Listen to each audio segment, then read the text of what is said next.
All right, let's give everyone just a moment or two to drop in. Let's say something to the universe. Greetings. Houdini.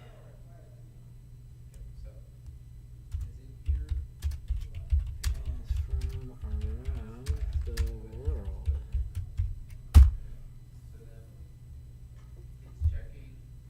All right. Guess people really aren't too excited about Vellum here, huh? Oh well.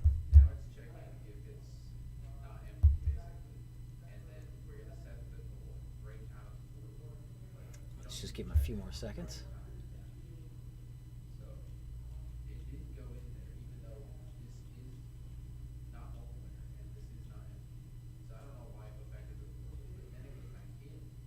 All right. Anxiousness drill.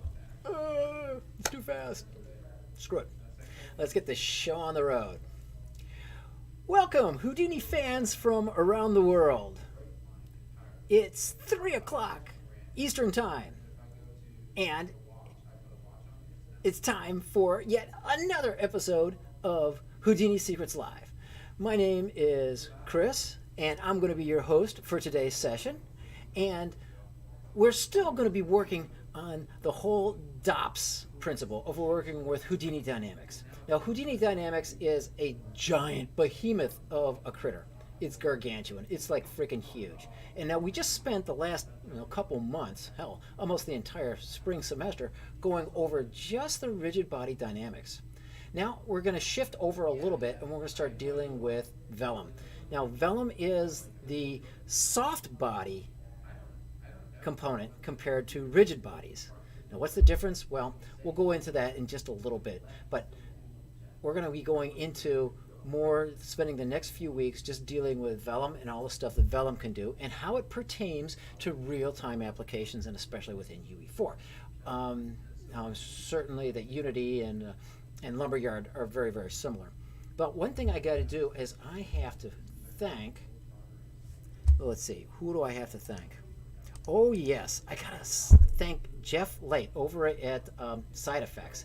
He is the guy who created the concept from which I'm actually broadcasting with today. Jeff has a Vellum introduction, I think a Houdini masterclass, and I am basically regurgitating this and giving you my interpretation of his work. He goes into a lot more detailed stuff, and I'm gonna go things a little bit slower and a little bit more deliberate and a little bit more focused on brain-dead artists who have gotten any sleep in the last 3 years. Go figure. Okay, so what we're going to do, I got to thank Jeff for this. Now remember, we're not dealing with rigid bodies anymore. Okay, when you're dealing with rigid bodies, you're dealing with all objects that are moving around. They're treated as particles. Now, obviously, a particle doesn't change shape, so it's just little abstract little points in space bouncing around like ping pong balls and human brownie emotions, or like a giant three-dimensional slam dance mosh pit. Okay, but the thing is, these particles, they don't change shape because they don't have shape to begin with. But soft bodies, they change shape. That means when they hit each other, they go, they squish, or they go against each other and they create things that kind of bend and fold and manipulate, kind of like cloth and so forth. And so that is what we're going to be dealing with now, is virtually going over from rigid body dynamics to Houdini Vellum. Now, Vellum is Houdini's solution for soft body deformations like cloth, hair, balloons, grain, marshmallows, vegetation, and jiggly. What's jiggly? Well, you've ever seen like a big giant bodybuilder who'll sit there and he flex and his pecs kind of go. Okay, that's jiggly, and the brain can just kind of like deviate into the gutter from there. Having pieces of anatomy flash around you and take on their own life. Yeah, that's what Vellum is for. Okay, now Vellum uses something called position-based dynamics. Now, I don't really know what the specifics of position-based dynamics are. This is something that is open for further discussion, but it's kind of become a standard real-time soft body solution. And not just in Vellum and Houdini, but in other packages as well. So you're going to see the concepts going on here are going to be replicated in other tools otherwise. And that's kind of the reason why I like Vellum. Vellum is a good kind of like segue into a much larger topic that everyone can learn from. And the problem is when you're working with rigid body dynamics and you're dealing with constraints that are manipulating all these rigid body dynamics, that means the software has to create bukus of formulas and problems, and they all have to be solved all at the same time. So it's like what there's called is a branch of physics called calculus called differential equations. And so therefore you're going to have a whole vector of these differential equations about solving the constraints for all the various systems, and they're all dependent on each other, and so they all have to be solved at the same time, which is really kind of nutty, and it's really hard to think about, but that's what folks do in numerical analysis. But anyway, instead of doing all that crazy gobbledygook, Vellum uses position-based dynamics, which is based on a concept called constraint relaxation. And the benefit of the constraint relaxation is that you don't have to worry about all of that crazy stuff. All right, so with that said, let's get on with the demonstration. Okay, I'm going to start off with Houdini and so forth. Now, I'm going to continue building on the whole DOPS concept of what we've been working on before. So I'm going to say a lot of things. If you haven't, if I'm talking about a lot of things that don't make sense, please look back at some of my old DOP information or DOP lectures and to go on to this, and they'll really understand it. So one of the simplest things that Vellum is good for is laying down some basic cloth, some simple stuff. So let's start with a new scene. I'm going to lay down a geometry node, and I'm going to name this thing cloth. And then I'm going to go inside this cloth and I'm going to lay down a grid. Oh, and things are going to get difficult to see, so what I'm going to do is I'm going to put my background into dark, and so it'll create a little bit more contrast so you'll be able to see this. Okay, so what we've got this now, so let's go ahead and turn this cloth into Vellum. And so yeah, it's done. I'm going to go to my Vellum page, and then I'm going to say Vellum cloth, and it's going to ask me to enter in an object. I hit enter, and voila. It's going to plug, it's going to chug, and then it kind of bops onto here into this the cloth object. But this is what the cloth object looks like, and it's basically, it adds a constraint object to my original source object, and then it deviates into geometry and constraints. Now, okay, let me go back up to the object level. Now this should be a little bit more familiar. Notice here that the cloth object has been displayed, has been turned off, and there's been a new object called cloth_Vellum. This has been displayed. Now we have our auto DOP network, and this looks very familiar, and it's like any standard DOP network, and so this is pretty much to be expected here. But let's look at the cloth Vellum.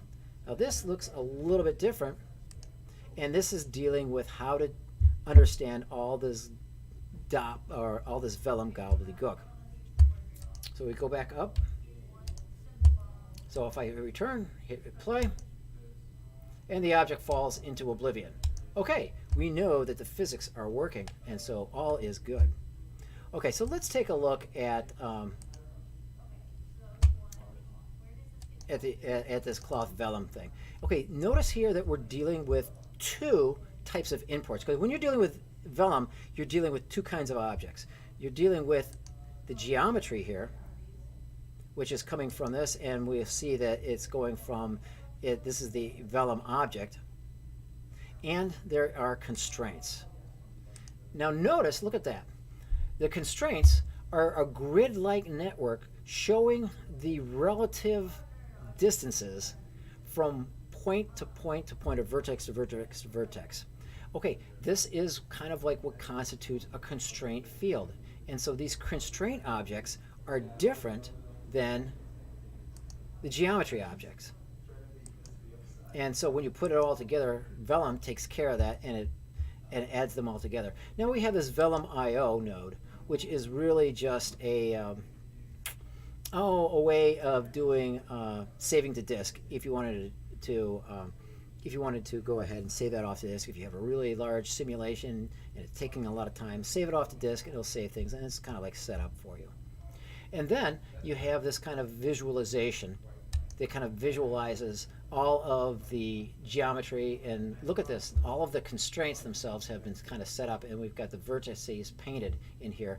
And here are all the visualizers, and you can control various types of what you want to see visualized and so forth. And we'll go more into that, but really what we're doing with this. And so that's all we're really doing is here. This imports it. This imports the geometry, this imports the constraints, this kind of puts them together and then saves them off as a file. So it saves the geometry and it saves the constraints. And then this Vellum post-process, kind of puts it all together and puts it in a nice pretty package and ready for that.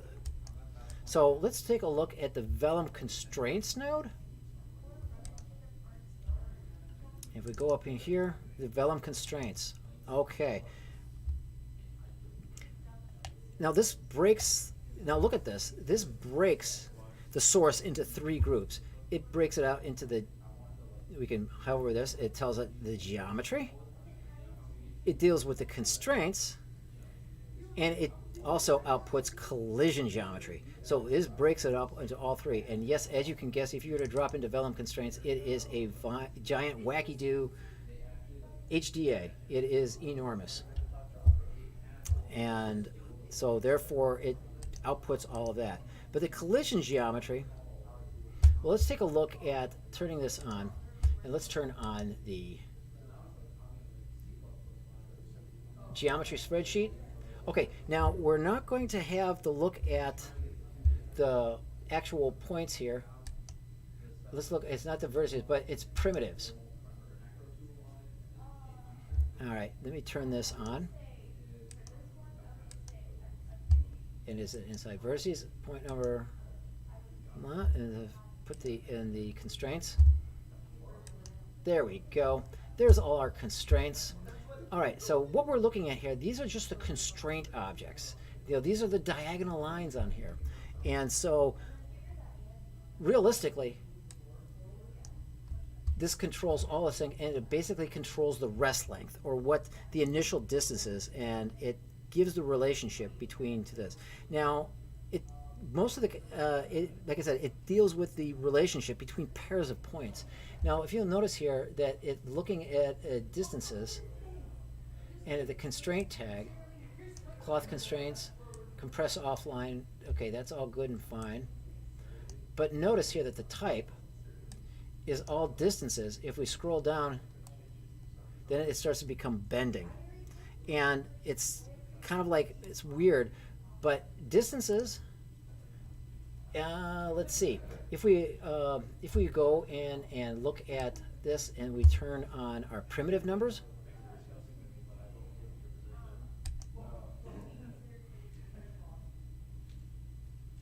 okay, let's take a look at that. So we've got our primitive numbers, and they're kind of like built up on top of each other. And so if we click onto here, then we can see here we are, all the objects. And so notice that these are primitives, and if we were to go in and select some of these things, we could find out what they are. Notice that when you select a let me make sure this is primitives. Yes, it is. All right, so if I go and select one of these,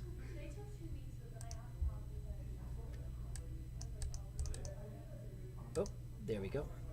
Now notice that if I select one of these, one in between, this selects the 4 nodes around it. So it connects all the diagonal ones. So let's look at where this looks in the spreadsheet. Ah, there it is. And so there's the information, and this is the information, the distance node.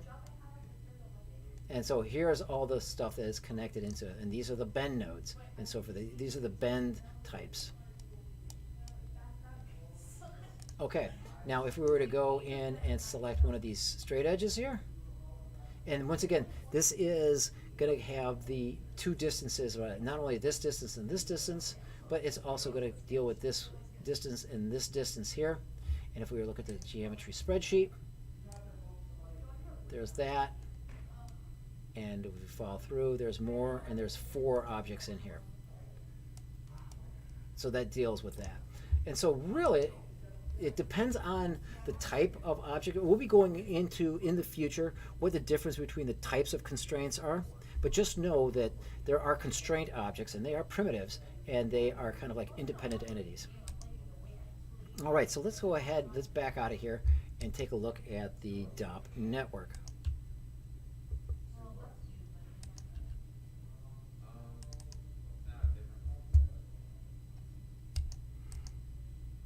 Okay, now this looks just like POPs or any other kind of dynamic network that we looked at in weeks prior. It starts off with a blank Vellum object that kind of like just acts as a placeholder. And it's a place to actually for Vellum to actually start putting data information on there. And then it wants the source. Now the source, it's asking for the geometry, and it's asking for the constraints. And so you got to know where all this stuff actually is. And you see this is actually, referring back to our original cloth object and our geo node on our constraint node. Okay, the rest of it is pretty standard. We have our Vellum Solver, which is just putting this stuff all together. And this kind of looks like any other solver. And then we just have gravity. So really that's all there is to it. Okay, so let's go ahead and return back to our source and start playing a little bit with our information. Let's go and add more finer detail in order to get it to actually look and behave a lot precise. So I'm going to go 40 by 40. Okay, so now we've got a high resolution grid here that is going to be a, so what we're going to do is select a bunch of points for pinning. And so I'm going to click here, and then I'm going to say pin to animation. So click right here. So I'm going to go ahead and make this a wee bit smaller, and then I'm going to turn on points. So we got the points. I'm going to click pin to points, and I'm click on the little arrow, and then make sure that this thing is identified as points, and then I'm just going to click a bunch of points there, and then I'm going to shift click a bunch of points here. Okay, and then I'm hit enter, and you notice that all those points that I picked up are in here, and then they've just transferred over. Now let's go back up, or let's just go ahead and I'm going to turn on my points again. Now if I go ahead and hit simulate and run, oops.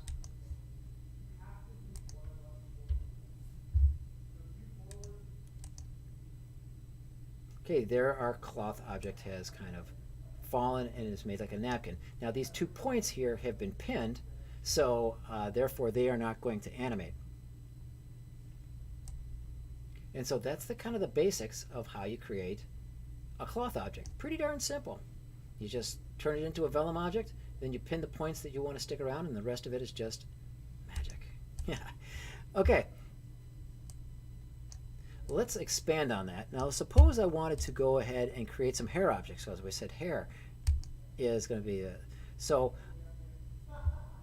okay, so I think what I'm going to do is go back into the cloth object here, and then I'm going to drop in a draw curve.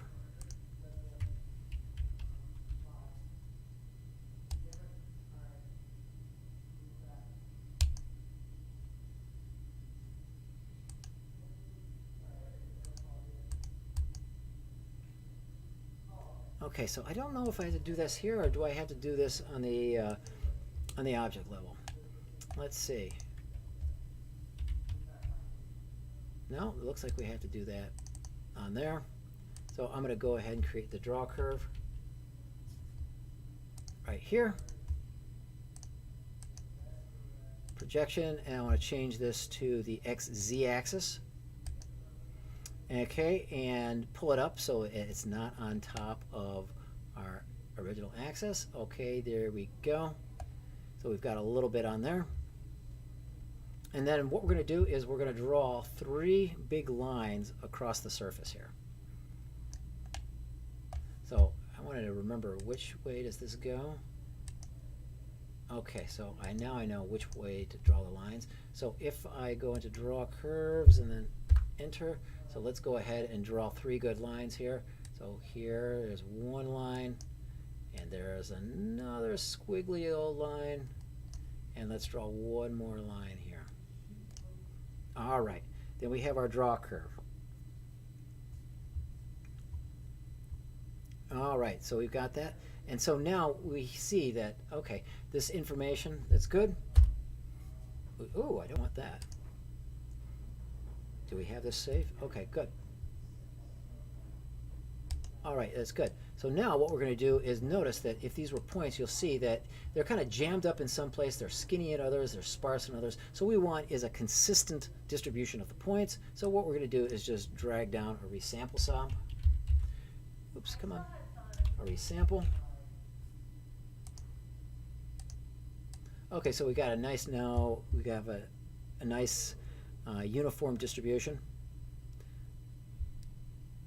Okay, and so what I'm going to do, I realize that what I have to do is, this should probably be a separate object, so what I'm going to do is kill this. I'm going to come up here, I'm going to create some new geometry. And I'll call this hair.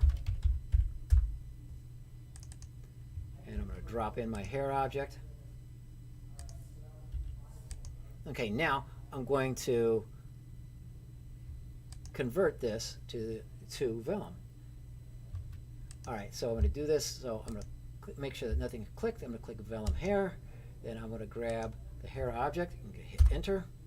And now we've converted it into hair. Okay, all is good. Now it's going to hit play and it should move like noodles. And notice that the Vellum objects are now interacting and colliding and dealing with each other, and the hair is noodling all about. Pretty cool. So the hair is made up of bend twists and shear constraints and so forth.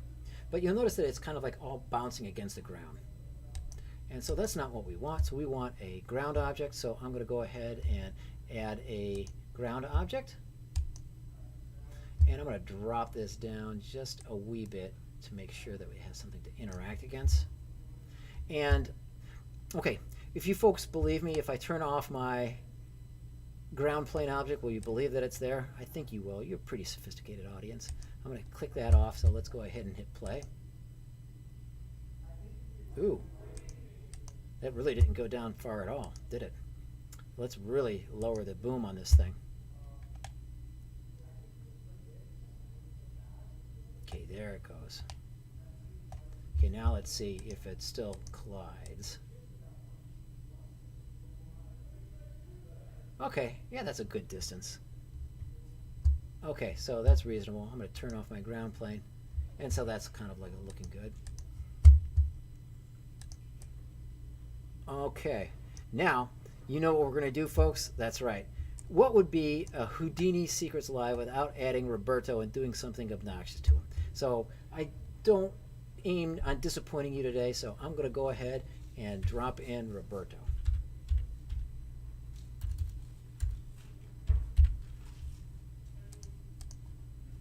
Double click on here.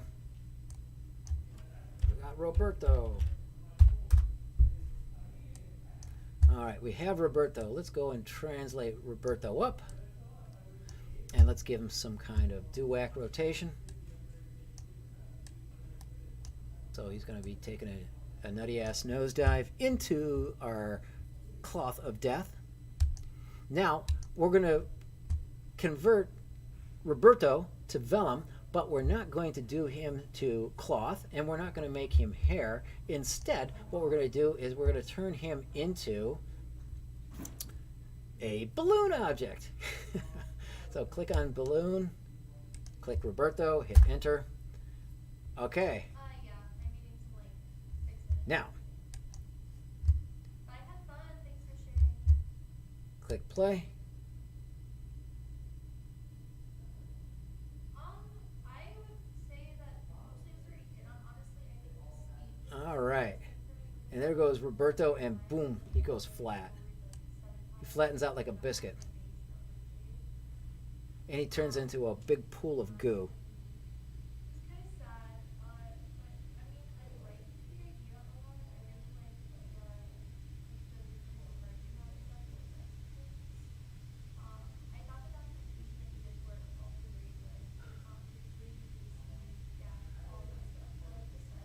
Okay, so there's Roberto flopping around, feeling like a sad pile of poop, just bouncing around.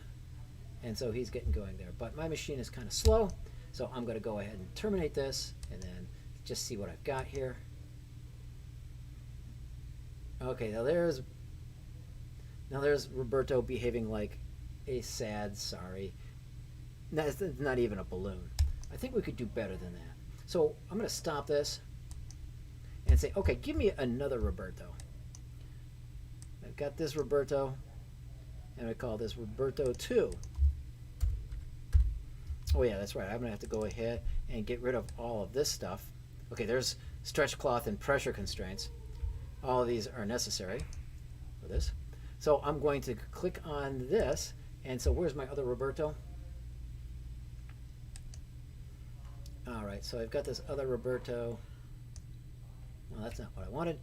So click on my other Roberto, and so let's go ahead and move him over here. Let's move him up a little bit more. Well, I want him to interact with the other Roberto.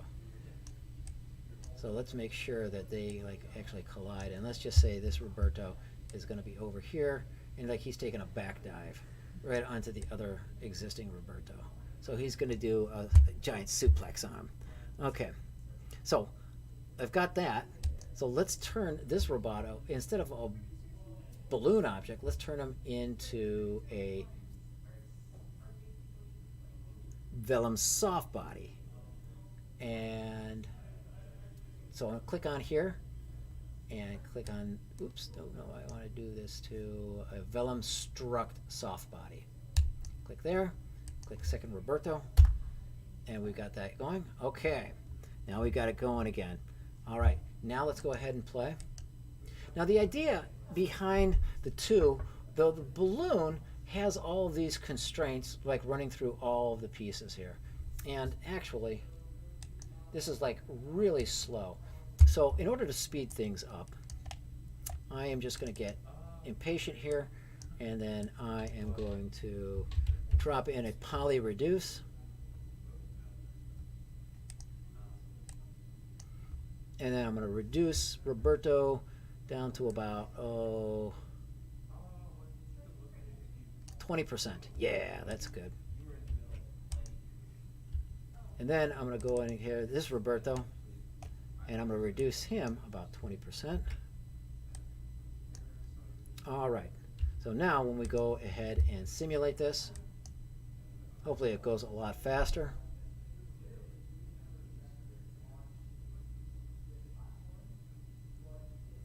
Okay, now notice that the first Roberto kind of becomes a sad pile of poop. But the second Roberto, with the structures, he actually holds his shape together a little bit. And why is that? Well, let's take a look at what each of these actually is. So let's go ahead and, if we can go into the, let's see, if we go into the first Roberto,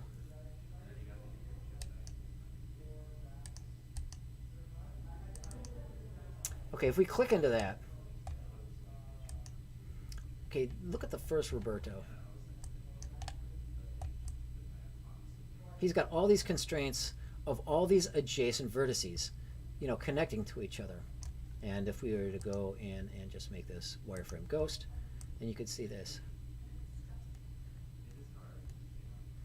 Okay, so you have all these adjacencies contracting to each other. Now, if we go in and we look at, okay, pressure constraints, where was this before? I can't remember. Okay, then it was showing the original thing. That's fine. All right, now if we go and look at the second Roberto, which is the one on top, and we go and look at his constraints, now we notice that not only are the adjacent vertices, but the adjacent vertices in 3 dimensions are contained. And these are additional structs that are used for helping maintain shape and velocity. So this is the reason why this version of Roberto is able to maintain its shape a little bit more, because it's got more constraints. It's also going to cause things to slow down a little bit during your simulation, but it definitely shows things up and makes things kind of hold shape a little bit better.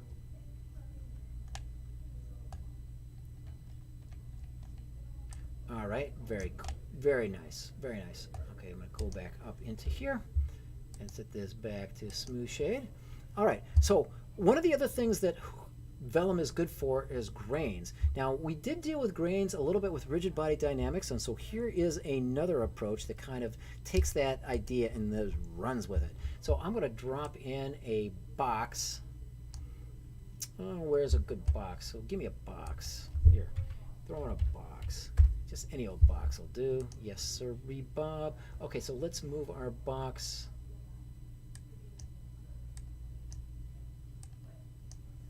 Come on, give me my box. Okay, so let's move it here and move it a little bit in Z, a little bit closer to the frame so we can see it a little bit more. And we want to make sure that it is somewhere between the ground plane and the cloth. And so it's kind of like hanging up in the air. So let's go ahead and move this down to the ground plane. Okay, so there it is. There's our box. Now, what we're going to do is we're going to turn it into Vellum Grains. And we're going to do that by just click on here, or I'm going to hit Escape. Click Vellum Grains, click my box, hit Enter. All right, now this turns it into a million little BB pellets. And I'm going to hit play. And then we've gone from slow, and then we went back to the slowness, really slow stuff again. Okay, the reason why this is slow now is because of when it goes into Vellum, and it's not because what it does is it turns on the substepping. The substepping helps create and maintain a proper simulation resolution so things kind of look good and they don't look poopy. Now, and so they know that when dealing with grains, that they really have the side effects folks know that they're going to have to really pump up the substepping in order to get their simulations to look good right off the back, and you kind of have to counter navigate their system in order to make things look a whole lot better.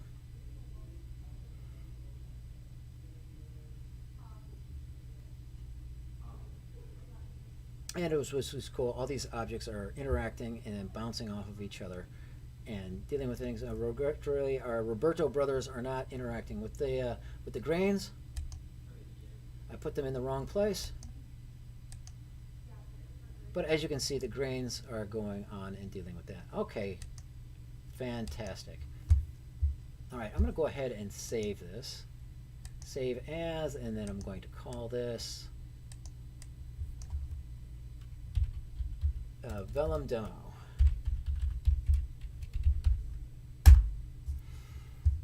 All right, so that is how things exist on the pure DOP level. Now, the folks at Side Effects said, hey, you know, sometimes the artists don't like working with DOPs all the time. Sometimes they want to stick around in SOPs. And that's what we're going to do here is look at the interface that's purely SOP driven. So I'm going to create a new scene here. And then I'm going to change my background back to dark. Okay. And then I'm going to set save as default so that, okay, yeah, whatever. Click that on here. All right, so now we're good. And so we're going to create a new cloth. So I'm going to drop down a grid plane. Oops.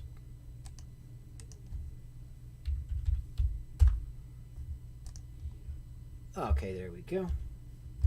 And then the size is, I'm going to make it kind of, rectangular. So the size is going to be, let's see, I'm going to make it kind of like a 2-to-1 ratio, kind of like a 4 and 2.3. All right, so there we go. So there's what we're going to do is we're going to create a flag out of it. And so we're going to convert this to being in the XY plane.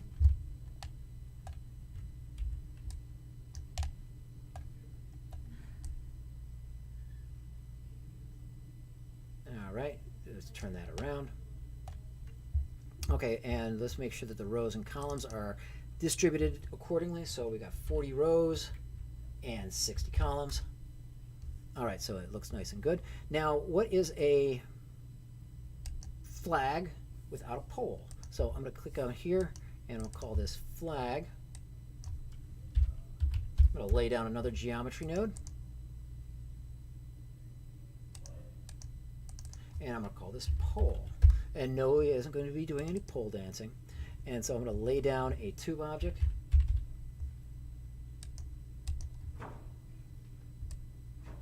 Yeah, that's about right. And so my translation, I'm going to push it over into here, at about at negative 0.5.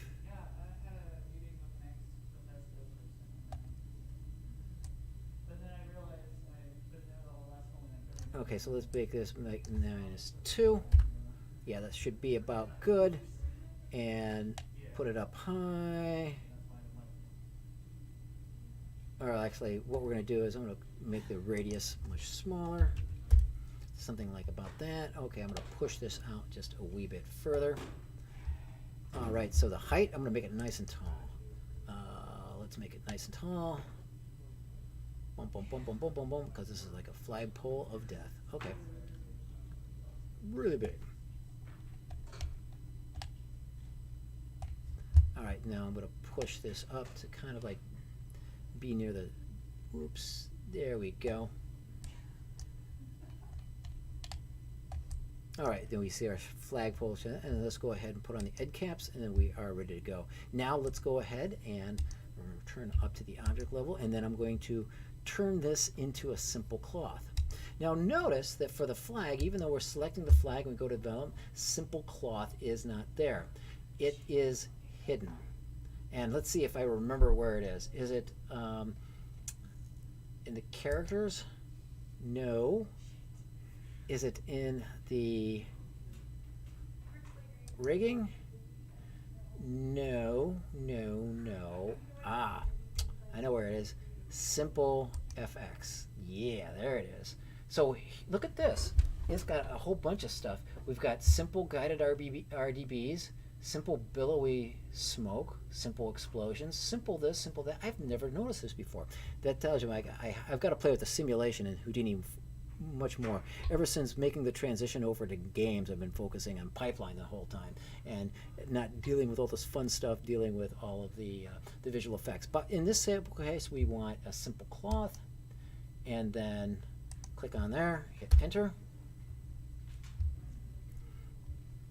Okay, notice that there's no DOP network, but magic stuff happened here.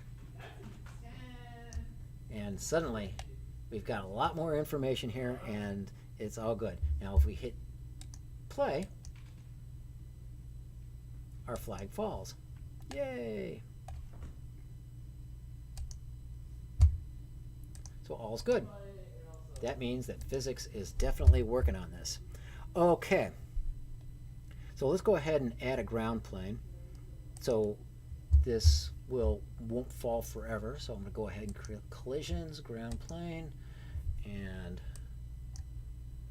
drop this into, about right here, just to kind of give it something to bounce off of.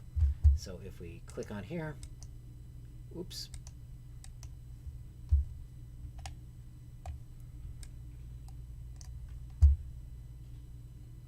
All right.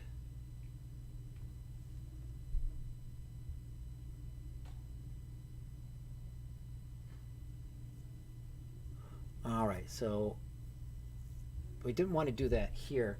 I created my ground plane. I was a little bit too excited. I forgot. We're not going to create the ground plane in this.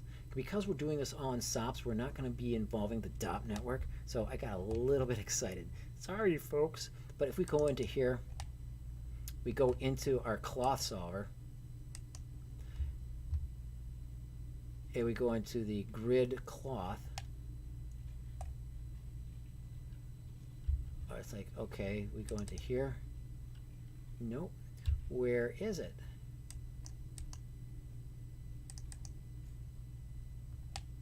Okay, is it here? Cloth merge, vellum cloth.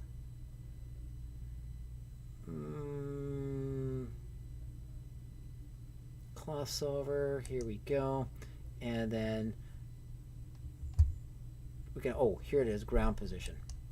That's what we wanted.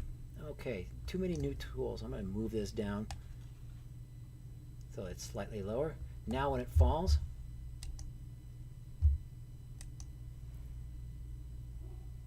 you'll notice that it crumples to a snotty mess.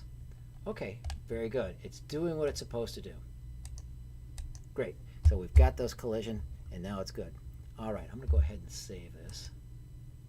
Save as flag demo, or demo flag. All right, sweetness. Now, notice that it's just sitting around here and not really doing anything. It's just falling to the ground. So what we need to do is add a little bit of wind. And that also can be solved or adjusted here into the cloth solver. Now if we go, here we are doing with the solver and the collisions and then putting it into the ground position. Now let's go into the forces, and now we can actually add a little bit of wind. So I'm going to go ahead and click on true and then move this into about, about like negative 10, make it positive. 10? Yeah, what the hey. All right, 10. All right, so if we click onto here, there we go. That's kind of like the action that we want. Yeah, that's kind of the thing we want. All right, cool. Now we're going to pin the cloth to the flag pole.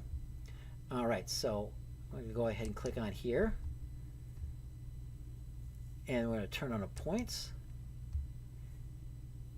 And then where we're going to look at where it says the vellum cloth here, notice that there we have the typical culprit here of pin points. And so what we're going to do is we're going to pin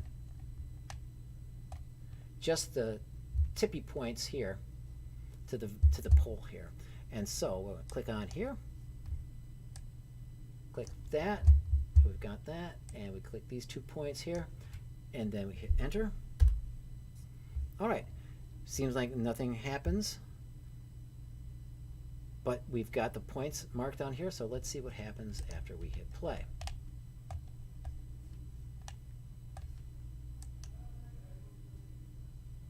Ooh, look at that, folks. We've got a flag flying around in the wind. Not too shabby. Pretty good looking wind. Hell, beats the hell out of a sine wave. Not too shabby. Okay, so that's pretty good.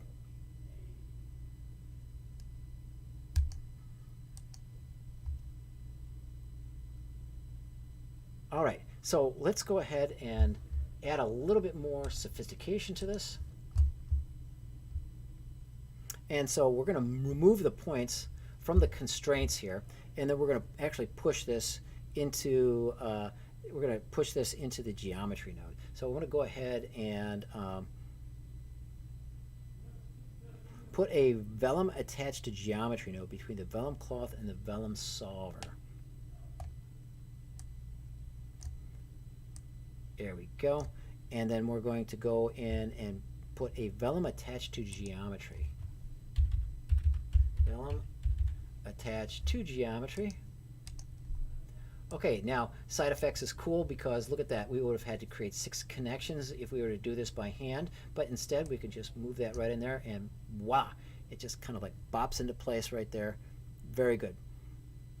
And so that's saving a lot of time. So let's click on the vellum matched points, and though we're going to look for where it says closest point, and then say max distance equals true. And so click that on, and then we're going to dial in something, and hopefully it will appear. And let's go into this. Okay. I have to display this.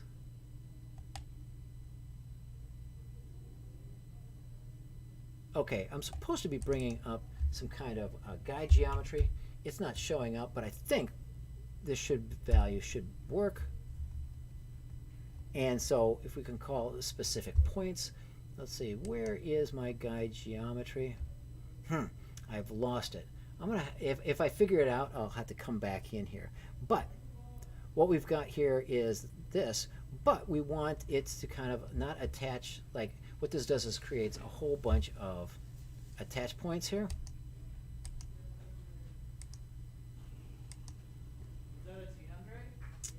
Okay, so we've got that. Okay, so I got to try to figure out where's my construction geometry. It's going to show me what I'm doing here. Okay, well, I'm just going to do this, but let's just focus on very specific points. So where it says geometry, I'm going to go and change my group type to points. And then I'm going to click on here, and I'm going to turn this on here. And then I'm going to select some points here. And then I'm going to select these points and these points. Oh, I have to do a shift select. My bad. And then I'm going to hit enter.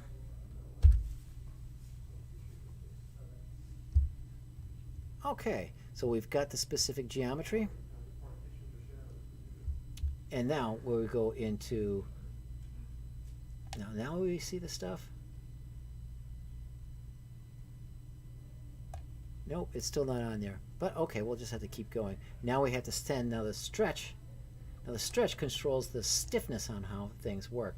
Now notice that we have 1 times 1 to the 10th. That means 10 to the 10th power. That means we're going to move the decimal point over 10 times. So this is going to be really stiff. So if I click on this and play, notice that those points stick right there, right on that point there. And so they ain't moving. Okay, so it's nice and sticky here. But we have to allow for the compression, because notice when the flag is bouncing around, it's going to deal with the compression of the string that's on here holding it together, and it's going to bounce back and forth. So let's take that into account here. So we're going to go into, all right, the cloth post process. Oh wait, now I'm sorry. I'm going to go back into my Vellum match. And then I'm going to change my compression stiffness. Oh wait, stretch compression stiffness. All right, instead of being like at 1,000 right now, I'm going to change that to something small, to something like 10. Yeah, so this is going to be really small. And then I'm going to hit the rest length. Now I'm going to go ahead and hit play.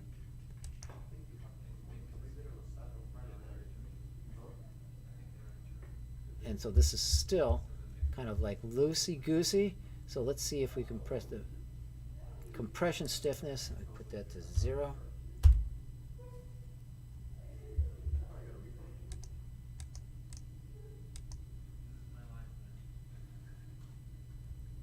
All right, we've got that going. And so now we've got the compression stiffness, let's put the rest length to, put this to 0. And now we hit play. Okay. It's supposed to snap the points right to the pole, but it's not doing it for some reason. Alas. But if you try this at home, go ahead and, in the comments, if you've got it to work properly, go ahead and mark that on there. I mean, I'm not disappointed with the animation of the flag right now. It's a little bit unrealistic, but it's still working pretty good. All right, so let's go in and add a little bit more stuff. One of the cool things about Vellum is that, notice that this is a planar object. What you can do is add some thickness to it. So I'm going to click over here in the cloth post process, and then I'm going to say extrude by thickness. Click onto that, and then to thicken this, I'm going to move that, and notice that, hey, it's got some thickness now. And it's only a value of 1. If we really wanted to go hog wild, we can actually try to get this going. And you'll notice that it's actually creating geometry. And so here it is at 2.4. We notice that it's a little bit more thick. All right. Now if we come over here to visualize, and we say show guide geometry equals true. Oh. Is that going to show that? No, it's supposed to show the attached to geometry. Let's see. I'm going to go back up in here to my Vellum match. Is this it? Nope. How about up here? I'm looking for a visualize thing. Or how about here, the cloth solver? Visualize. We turn on the attach points. Nope, still doesn't do it. Okay, I'm smoking crack here, folks. Oh well, alas. So we on here, let's go ahead and turn on the visualize. And so we're gonna say like attach to geometry equals true in order to show that. And then also on the cloth solver, visualize, and then I'm gonna put the show guide geometry. All right, click here, and then show guide geometry is clicked on true here. And here I'm going to make sure to show collision. And let's see, I don't want to show the collision, but I do want to show the guide geometry. All right, so that's good, good, good. Okay, now when I hit play, notice that because it's thicker now, it behaves a little bit differently. The thickness will have a definite impact on the playing here. Now notice that it is. Okay, one thing I wanted to show about the thickness is if we go ahead and go back into there, and if we just hit display, and we turn on points,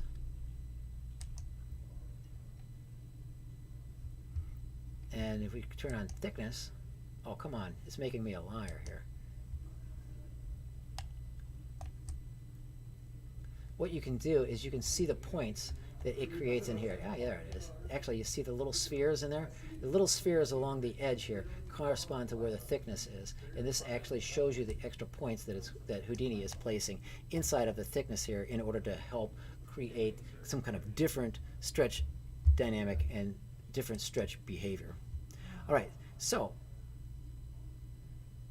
here we are in cloth solver here, and then let's see what we can do here, and we're going to focus on the stress that's going on with this. So I'm going to turn off the points, and then I'm going to put false color node, and I'm going to change this to stretch stress. Aha.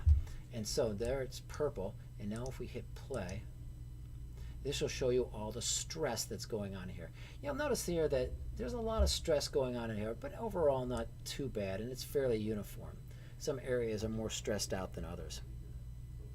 Now, if you wanted to change the mass stretch stress, you'd change this to something maybe like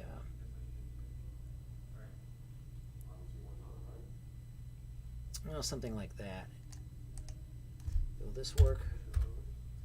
Okay, so now we're starting to see the areas of attachment. This is going to be the areas of greatest stress, and these areas that are kind of flapping around in the breeze, these are going to be the areas that have the least amount of stress. Now, if we wanted to fix the stress, what we could do is have Houdini solve more information or take turns actually solving the detail and the simulation a little bit more. And that means we can go into the cloth solver and then go into the solver portion of it, and then we can go into the sub-steps, and then we can increase that by some amount. And doing this will help reduce some of the stress. Or if we go into the constraint iterations, we can change that as well. So what this is going to do is it's going to additionally add more information, and it's going to make Houdini solve more Vellum computations in between each frame. And that is going to give us a much better and more precise simulation. It's going to slow things down for sure, but then that's just the way that it's dealing with. All right, so that is our flag demo. And so things are looking pretty juicy with that. Okay, not too shabby. So I'm going to go ahead and save this as, I'm going to call this the demo flag accept. Overwrite, and I'm going to create a brand new scene. And so we're going to check out how this can deal with grains. So I click on new. Okay, we've got a new scene. And so we're not going to deal with Roberto here. What we're going to do is with the piggy. So I'm going to go ahead and drop in my piggy. Pig head. Yeah, there we go. This freaks out a lot of people, and I don't know why, but it's just a pig head in there. Kind of reminds me of that book by George Orwell, Animal Farm. You know, this is the pigs. Oh well, I digress. Okay, so what we're going to do is we're going to slap some bacon onto this pig head. So where are we going to get the bacon? Well, Houdini comes with bacon. So where, you might ask? So let's go ahead and drop in a COP network. So I've got my COP2 network. I'm going to drop that in there. And then I am going to, whoops, here, and I'm going to, for the method, I'm going to change that into a Vellum slice. Okay, a volume slice, I'm sorry. That's what it needs to be done in. So now I'm going to go drop into the network. And then I'm going to drop down a file cop. And notice that what we have here is the default. And Houdini comes with a bunch of default pictures. If you have to play around with them, snoop around inside of the program files, and you'll find all this juicy good stuff that Houdini has hidden in there. And some of that juicy goodness is, of course, bacon. Bacon, and this is going to be a JPEG, not a pic. Bacon.jpg. All right, there's our bacon. And in order to make sure that we understand what we're going with here, I'm going to go ahead and put this on the context view and click on here. And there's our bacon. All right. So let's continue making some bacon. And so we've got our bacon on here, and that's all we really want. And so I'm going to click up here. And there's our bacon. And so what we're going to do is we're going to make some bacon objects here. And so what I'm going to do is drop down a trace op.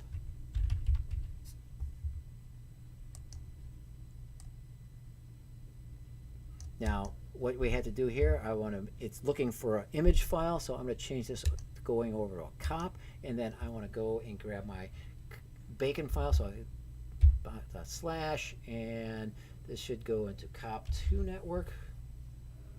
Okay, and then give me my bacon.jpg. All right, let's go ahead and turn that on. Now we really don't see much going on here, and so what we have to do is adjust our trace threshold here to make it much smaller. And in order to do that, we're really going to have to get dinky. And yeah, there it is. Oops. And so it's got to get really, really dinky. And so I know by chance that it's a little less than 0.01. And let's move that to okay. 0.008. Yeah, I think that's going to be good. All right, if we turn this into wireframe, okay, there's our bacon. All right, that's pretty good. Now, we've got the bacon. Now, I just want these outlines. We've got a bunch of garbage in here, like the little holes inside of this. We want to get rid of that. And so I'm going to be kind of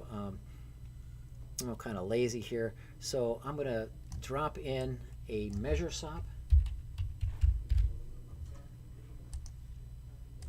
And so what we're going to do here is inside the measure sop is look at the geometry spreadsheet. Here we go. And so here's the area. Now, all the area is listed on here, and it kind of looks like it, but if we click on the area button, we'll see that there are two objects of significantly large area, and all the rest of these are really, really small. So this should give us an indication of what we need to discount on this. So it looks like it's got like 0.14 is the smallest. So I'm going to make sure that anything less than maybe 0.1 is automatically going to be blasted out of here. So you got it right, folks. What we're going to do is tap on a blast sop. That's not right. Give me a blast sop.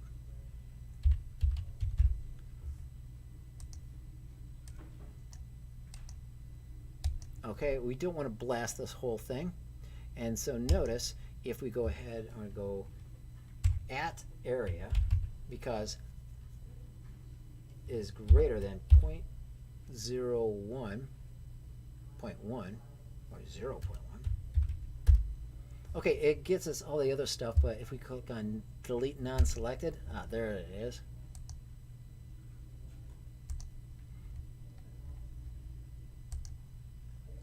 All right, there's our outline, and everything's going good. You're probably going, well, how did you know to get area? Well, if we click on it here in the measure, and then we go over here to the geometry spreadsheet, there it is. There's the attribute, the area attribute. And since we're dealing with primitives, when we go into here and we went to blast, we said the guess from group. If we really wanted to be precise, we could change that over to primitives, and it would be the primitives, and it's just the same. And so therefore, any kind of area that's greater than 0.1, go ahead and then blast out of the way. All right, so notice here, but when we put on the points, we get some really high resolution bacon. Now that's more information that we want, so I'm going to go ahead and add a resample. And this is going to smoothen out my lines here.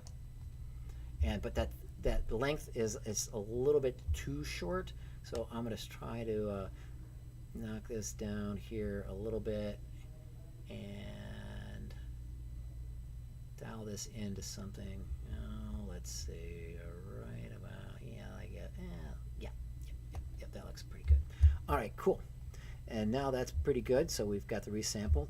And now what we have to do is notice that we've got this, and we're not quite ready for simulation yet, because these are still just the outlines. Well, Houdini has come to the aid, and it will create these into rectangular grids, and it'll do that for us. Really cool. Watch this. So I'm going to add a planar patch from curves.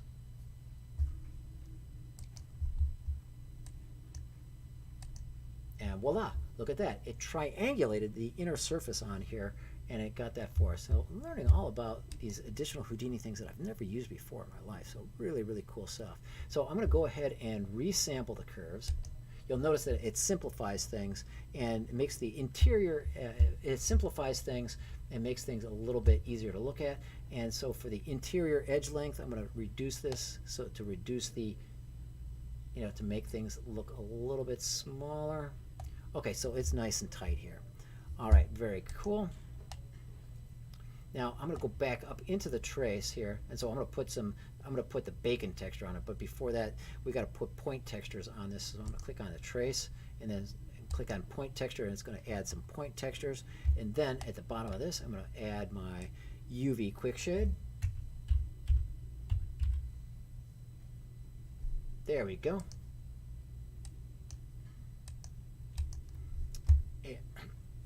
And for the texture map,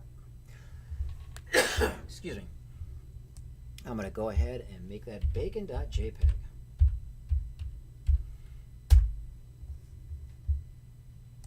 Okay, now if we go ahead and do the smooth shade, we see that we have now slabs o' bacon. Yes, sir. All right. Now I'm going to add a transform sop here to kind of like give it a little bit of distance from the pig here. And where to do that, I'm going to isolate the pig. You'll notice that it's sitting right on top of the pig. I'm going to transform this guy. Transform the bacon so it's sitting slightly above the pig head here. And let's see. Let's move that up. I'm going to translate it up. Yeah, something like about there. And I'm going to rotate it. Oh, yeah, that looks good. Oh, let's just make it -90 just to be consistent. And let's make it big because we want big bacon. And so let's make that 2. Yes, we've got shards of big bacon. Okay, so now let's go ahead and turn this into bacon cloth. All right, so I'm going to append a Vellum configure cloth. So append. No, I'm going to add not append, a Vellum. Okay, let's go Vellum configure cloth. Yeah, so what this does is it turns this into a cloth sop. And you'll notice that it's got these three things. Once again, it's looking for the geometry, the constraints, and the collision. Same thing as before. All right, so let's go ahead and import one. We've got the transform, and let's put the piggy in there for our collision. So here's our piggy. Add him into the collision, and voila, we should be good to go. We'll go to smooth shaded. All right, so let's go into that. So let's hit play.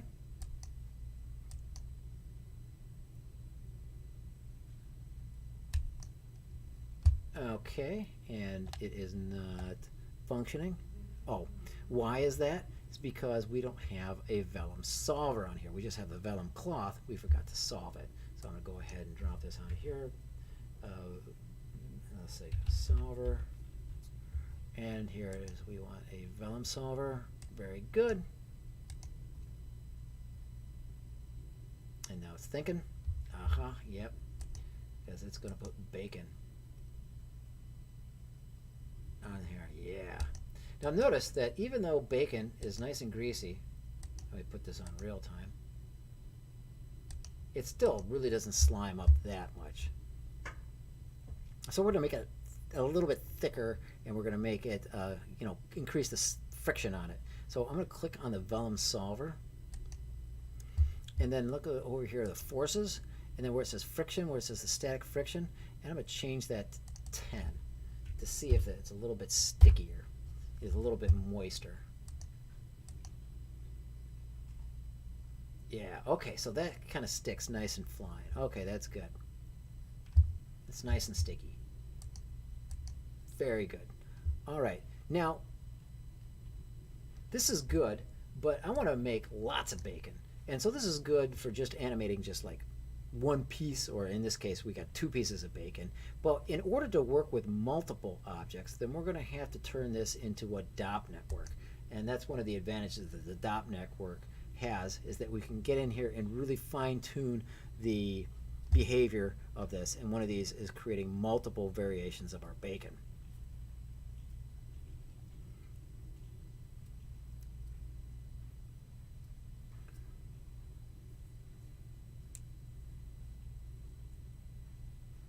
And so what we're going to do here is drop inside of the Vellum Solver. And what we can do here is put down a pop force. Pop force, pop force, pop force. Yeah, here we go. And we click that into here. And now we have a pop force that allows us to give some kind of control to this. And so we could put the amplitude over at 2.32. Yeah, and now let's go ahead and play this. And so, yeah, oh, well, then it goes, okay, this bacon is really going ape nuts wild here because we've added the extra noise. Notice that we could add some roughness and some attenuation. We could add some turbulence. We could add some more force on here. And we can make things behave a little bit more, but still, this is not the control that we need in order to create lots of bacon. So I'm going to go ahead and click out of here, and I'm going to go ahead and return to the object level, and I'm going to go ahead and click on this, and then I think I'm going to go ahead and create a duplicate out of this geometry node. All right, it's got to think, yep. I'm going to go ahead and turn off the display of my original bacon, and then I'm going to change this name over here to just plain old bacon. Very good. Sounds like a commercial for the dog food. Okay, I'm going to drop inside of here, and then I'm going to delete the Vellum cloth and the Vellum Solver, and I'm going to delete the piggy. So I'm going to get rid of all of these. All right, so now we have just the bacon just sitting out there waiting to get resolved. So I'm going to return back up to the object level. And now I'm going to drop down my piggy object. I'm going to drop down another piggy. So here's my other piggy, and I'm going to label this guy piggy. Actually, for lunch today, one of the co-workers served up some bacon that he actually fried up inside of the microwave. I didn't know that you could fry up bacon in a microwave. Who knew? You know, and it was good too, nice and crispy. But I digress. Okay, so we've got the pig head volume, and now I'm going to convert my bacon into a vellum cloth. Click on vellum cloth. There. Okay, is that going? Yep. So we've got our vellum cloth going at it here. All right, and now I'm going to click on piggy and turn piggy into a surface collider. Now, we talked about surface colliders last week, and the difference, and we'll just go into collisions, and you'll notice here we've got static colliders, deforming objects, and surface colliders. Now, static objects are good for like if the object isn't moving. And if it is moving or is deforming, then a deforming object would be a real good thing. But if we want just the outer hull of it and to be really lightweight and fast, then we matter. So in this case, we're going to turn piggy into a surface collider. And okay, there we go. And now let's make sure that everything's working. Okay, there we have our bacon.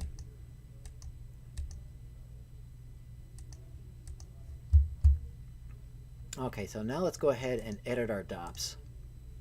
So I'm going to go ahead and drop into the DOP network. I'm going to organize things up a little bit. Okay, now notice that we play this. It's really, really fast. So what we have to do is slow things down. And notice that because we put this on here, and we have to go is insert some pop wind in here, because notice that we didn't have the wind to act as the wind resistance and the air resistance that we had before. So I'm going to go ahead and add some pop wind. Oops. Move that pop wind right in there. Okay, we've got a pop wind object. Now it's going to provide it. And so here we got the air resistance. We're going to bring that down a significant sum. Oh, kind of tiny. Yeah, that'll be good.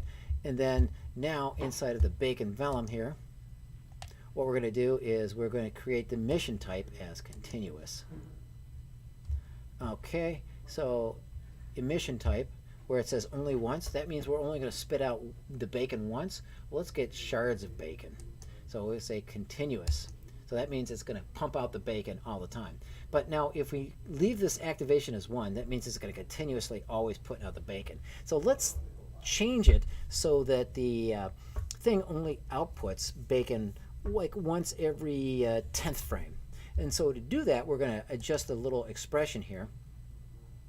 And let me see if I can expand this so it's a little bit bigger.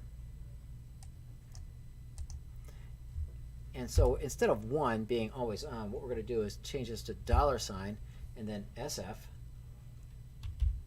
and then modulus 10 equals 1. Okay, apply. Is this going to work? Yep. There we go. And here we are. And it's that. So we go here. Now, if we hit play, and then it's pumping out the bacon. All right, very good. That's exactly what we want. Now let's go ahead and add that friction back onto there like it was before. So I'm going to click onto the Vellum Solver here. And now where it goes into the friction, that static threshold, reducing it at 0.5. Let's change this to 10. And then we're going to come up here and move it. And so let's take a look how everything is moving. And notice that we've got slabs of bacon just getting ready to go off to the market. And now that's pretty cool, but what we really want to do is add some animation to that bacon. So I'm going to go ahead and go into my bacon network. And so there's the bacon right up top there. But what we're going to do is we're going to put a transform here right between this initial transform of where we position the bacon, and then we're going to do it right before the cloth constraint. So click on here, add a transform, shovel that guy right in there, and what we're going to do is we're going to animate the Y rotation, and we're going to go real simple expression, 360 times rand, and inside of that we're going to put $FF. Okay, yep, that's kind of like it. So what it do is for every time it puts out bacon, it's going to rotate this at some random amount. And how much? Well, I don't know, but rand returns some kind of random number between 0 and 1, and then we're going to multiply that by 360. So we're going to get some kind of rotation between 0 and 360 every single time here. If I go here, click, and then hit play, and then, oh, let's change this.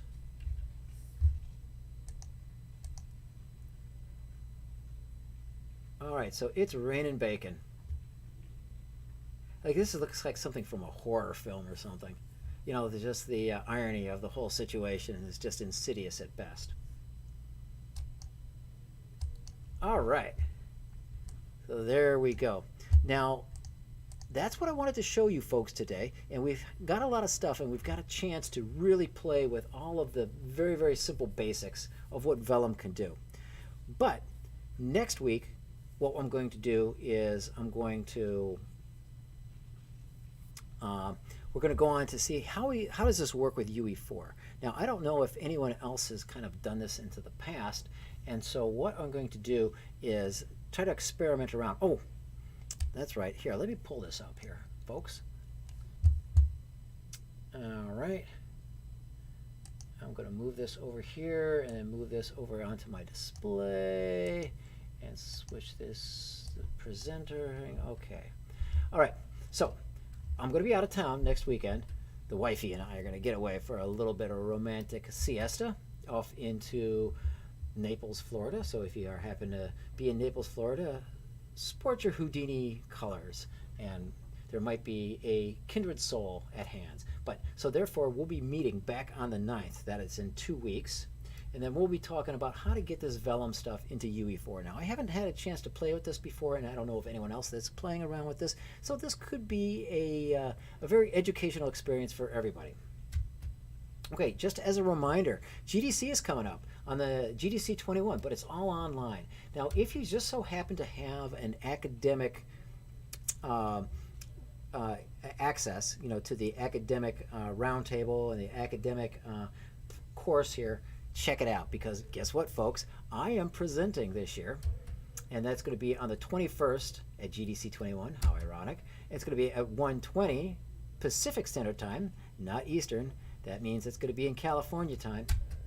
And check out object-oriented Python crash course using Houdini. Yep, that's what I'm going to be lecturing on. It's going to be a quick lecture, only a half hour. So come with your questions and check it out and see what we've got here. And don't forget the hashtag GDC21. All right. Now, thank you very much. If you like what you saw today, go ahead and subscribe to me on this YouTube channel by clicking on that little button on the lower right-hand side. Otherwise, check me out. My name is Chris Rhoda. Check me out on Facebook and on LinkedIn. And go to Tech Art EDU. And that is also on Facebook and on LinkedIn. Now, also, one thing that you can do is go ahead and sign up for the Tech Art EDU newsletter, and that you do that by going over to the techartedu.com website, and then look for that little banner that says get access to the latest articles, and click here now. That'll give you an opportunity to kind of opt in and check things out. And then I will send you new Tech Art EDU announcements whenever possible. And I'm not promising anything more than that. All right. Well, thank you very much for joining me today and into our foray into Vellum. I think Vellum is pretty cool, and I'm going to look forward to trying to crack open this and get it exported into UE4, where we can obtain all of that really groovy goodness. And maybe we'll actually get the bacon in there as well. Who knows? All right, great. I look forward to working with all of you again in 2 weeks when we're dealing with UE4 and Vellum. And until then, have a great time. Arrivederci.